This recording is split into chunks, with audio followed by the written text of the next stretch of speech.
ये गन्ने की पुरानी जर्म प्लांट है। जर्म प्लांट माने जेनेटिक स्टॉक जी। जो कोई भी पुरानी वैरायटियां होती है उसको संग्रहित करके रखा जाता है कि कभी भी भविष्य में अगर कोई जरूरत पड़े, कोई बीमारी से मर जाए, कोई वैरायटी किसी वजह से मर जाए, तो हम क्रॉसिंग के थ्रू नई वैरायटी को इजाद कर सकते हैं। अच्छा। तो ये हमने ये दिखाने की कोशिश करी है कि हमने वैरायटी कैसे ओरिजिन करी। जी।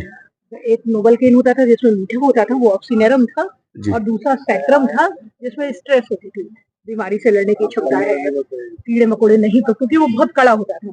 तो दोनों को मिला के जो पहली 1918 में वैरायटी बनी थी वो CO 205 बनी। CO 205 फर्स्ट वैरायटी जो हमारी क्रॉसिंग के थ्रू संकर कार्य से बनी थी वो CO 205 बनी थी।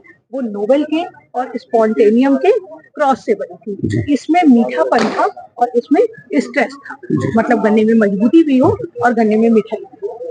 और ठीक है, पहली वैरायटी हमने 205 बनाई थी जो कोयम्बटूर में बनी थी। CO का मीन्स कोयम्बटूर, 1918 में बनी थी। और पहली वैरायटी यूपी में जो बनी थी फ्लावरिंग के थ्रू वो 1984 में बनी थी, उसका नाम हमने रखा था UP1। और तीसरी वैरायटी जो 1940 में बनी थी कोयम्बटूर में क्रॉस बनाया गया और शाहजहांपुर में लाके सीडलिंग उगाई, उसके थ्रू बनी, तो इसका नाम हमने रखा कोसा 109। 1940 में बनी थी।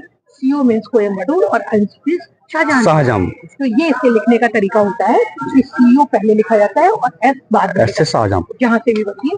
तो ये वैरायटी की ओरिजिन दिखाने की कोशिश करी है हमने कि कैसे कैसे जनपद में वैरायटी को हमने बनाया। पहली वैरायटी 1918 में बनी, यूपी में जो बनाई वो 1984 में बनी, और जो कोयम्बटूर के सहयोग से शाहजहांपुर में बनी वो 1940 में। तो ये जेनेटिक स्टॉक है। Okay ma'am, thank you.